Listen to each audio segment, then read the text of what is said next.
Factory ఏర్పాటు చేయాలని చెప్పి ఆనాటి ఉద్యమ నేత తెలంగాణ తొలి ముఖ్యమంత్రి కేసీఆర్ గారు విభజన చట్టంలో ఈ అంశాలను కూడా మరి ప్రస్తావించడం జరిగింది. అయితే ఎప్పుడు కూడా మేము తెలంగాణ రాష్ట్రం ఏర్పడక ముందు ఈ డిమాండ్లతో పాటు తెలంగాణ రాష్ట్రం ఏర్పడిన తర్వాత మా ఈ డిమాండ్లు కొనసాగుతూనే ఉన్నాయి. తెలంగాణ తొలి ముఖ్యమంత్రి కేసీఆర్ గారు అయిన తర్వాత రైల్వే మంత్రి మొదట బీజేపీలో సురేష్ ప్రభు గారు ఉండే.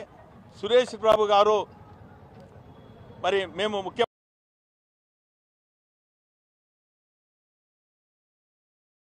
గారికి మరి ఈ ప్రజల డిమాండ్ ఇస్తే వారు సురేష్ ప్రభుతో కూడా కలిసి మరి ఢిల్లీలో మరి ఈ విషయాన్ని కూడా చర్చించి మా డిమాండ్ అయినటువంటి కోచ్ ఫ్యాక్టరీని ఎప్పటికప్పుడు డిమాండ్ చేయడం జరిగింది. సరే అప్పుడు ఉన్నటువంటి పార్లమెంట్ సభ్యులు కొంత పార్టీ మారొచ్చు, మా పార్టీలోకి గెలిచి ఇంకే పార్టీలో మారొచ్చు, అయినప్పటికీ కూడా మా డిమాండ్ ఒక్కటే, ఇక్కడ కోచ్ ఫ్యాక్టరీ రావాలి, జంక్షన్ డివిజన్ స్థాయిగా రావాలి అని చెప్పి మా డిమాండ్ కొనసాగుతూనే ఉన్నది.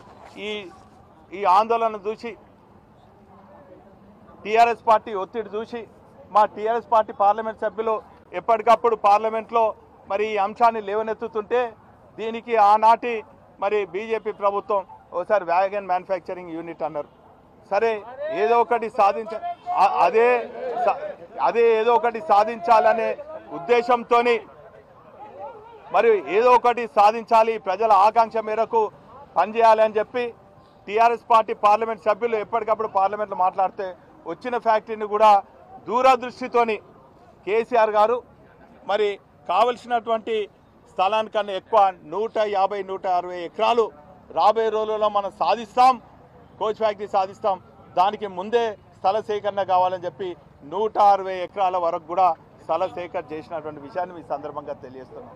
అందులో దేవాదాయ శాఖ జాగు ఉండొచ్చు, రైతులు జాగు ఉండొచ్చు, మరి దేవాదాయ శాఖ నుంచి కూడా మరి ప్రభుత్వం నుంచి దేవాదాయ శాఖకు అమౌంట్ కట్టి మరి అక్కడ ఉన్నటువంటి రైతులకు కూడా హామీ ఇచ్చి మరి ఆ భూ సేకరణ చేయడం జరిగింది. అయితే కేవలం వ్యాగన్ మ్యానుఫ్యాక్చర్ యూనిట్ వచ్చిందని చెప్పి మేము ఎక్కడ కూడా ఆగలేదు, ఇంకా దశల వారీగా అనేక ఉద్యమాలు చేస్తున్నాం.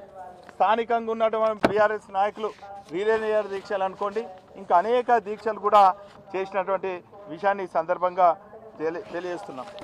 అయితే చాలా సందర్భాలలో కోచ్ ఫ్యాక్టరీ ప్రస్తావన పార్లమెంట్లో లేవదీస్తే కొన్ని సందర్భాలలో కోచ్ ఫ్యాక్టరీ ఫీజబుల్ కాదనే, కోచ్ ఫ్యాక్టరీ కోచ్లు ఇప్పుడు ఉన్నటువంటి పరిస్థితులలో ఇక్కడ సరిపోతాయి, ఇంకా కొత్తగా తయారు చేసినటువంటి కోచ్ ఫ్యాక్టరీలు అవసరం లేదు, ఫ్యాక్టరీలు అవసరం లేదని చెప్పి స్వయంగా పార్లమెంట్లో బీజేపీ నాయకులు ప్రస్తావించారు.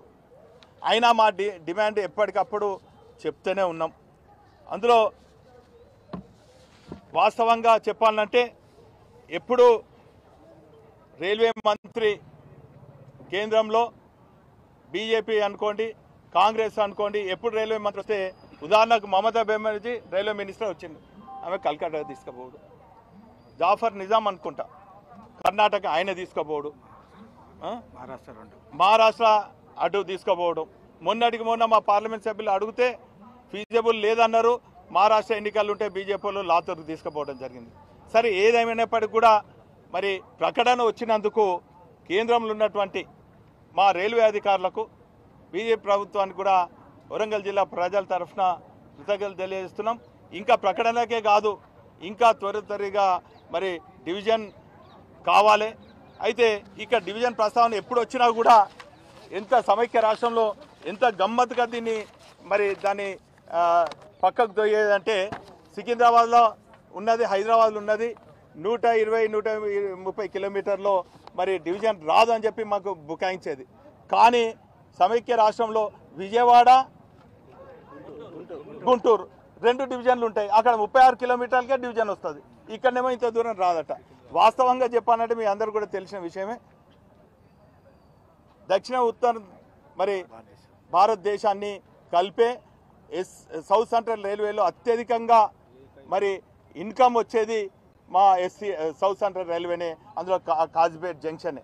ఎందుకంటే ఇక్కడ మరి అనేక కోల్ మైన్స్ అనుకోండి, లేక అనేక రవాణా ద్వారా మరి మరి అత్యధికంగా రాబడి వచ్చేది కూడా ఇదే. కాబట్టి మా ప్రధాన డిమాండ్ జంక్షన్ నుంచి డివిజన్ చేయాలి. మరి ఇప్పుడున్నటువంటి పరిస్థితుల్లో కోచ్ ఫ్యాక్టరీ